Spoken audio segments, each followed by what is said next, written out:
समय से परे, सभ्यता से भी पहले, धरती की गहराइयों में छिपा है एक ऐसा रहस्य है जहाँ भगवान स्वयं नागों के देवता बनकर प्रकट होते हैं, जहाँ सर्पों की फुंकार में छिपा है एक अलौकिक रहस्य।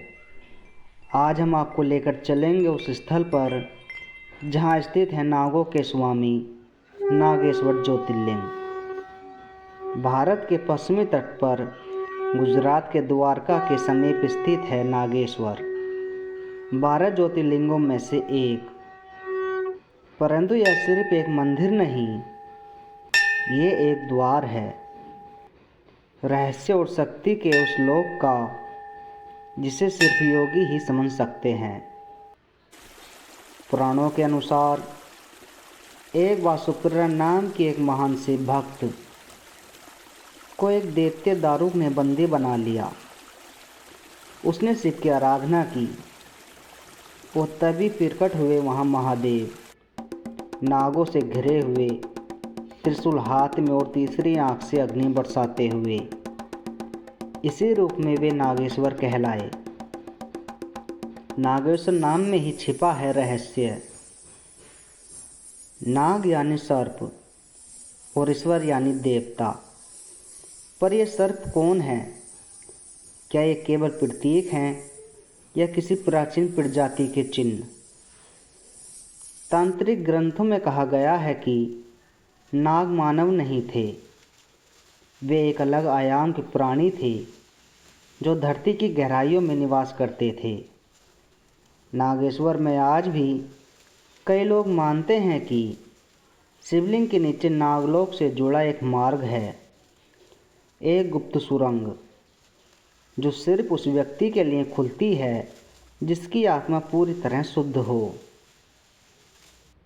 इस मंदिर की विशेष बात यह है कि यहाँ शिवलिंग दक्षिण मुखी है, यानी मुख दक्षिण दिशा की ओर है, जो तंत्र मार्ग में अति रहस्यमयी और शक्तिशाली माना जाता है।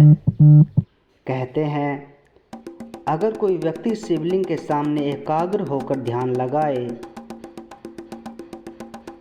तो उसे अपने पिछले जन्मों की स्मृति तक मिल सकती है। कुछ साधक बताते हैं कि यहाँ खड़े होते ही शरीर में एक कंपन महसूस होती है, जैसे कोई अदृश्य शक्ति शरीर को छू रही हो। क्या ये ऊर्जा नागों की है या स्वयं महादेव की उपस्थिति?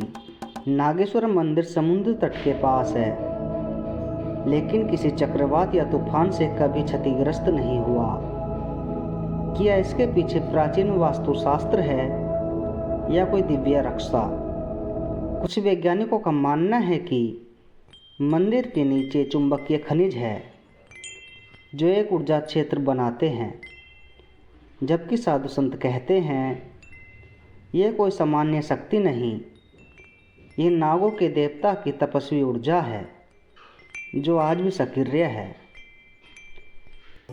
ऐसे अनेक भक्त हैं जिन्होंने नागेश्वर में अद्भुत अनुभव किए। किसी ने सपने में शिव को देखा, किसी ने मंत्रों की ध्वनि सुनी और किसी ने साक्षात एक विशाल नाग को मंदिर की परिक्रमा करते देखा। हर महाशिवरात्रि पर यहाँ एक अजीब ऊर्जा बहती है, जैसे काल और समय दोनों रुक गए हों। कहा जाता है अगर सच्चे हृदय से कोई यहाँ प्रार्थना करे तो महादेव स्वयं उसकी रक्षा के लिए प्रकट हो सकते हैं। पर यह दर्शन हर किसी को नहीं होते, केवल उन्हें जिन्हें शिव स्वयं चुनते हैं। नागेश्वर कोई साधारण स्थल नहीं, ये शिव का वह रूप है जहाँ भय और शक्ति एक साथ मिलते हैं, जहाँ सर्पों की दुनिया और साधना की शक्ति एक हो जाती है। क्या आप तैयार हैं इस शक्ति को अनुभव करने के लिए?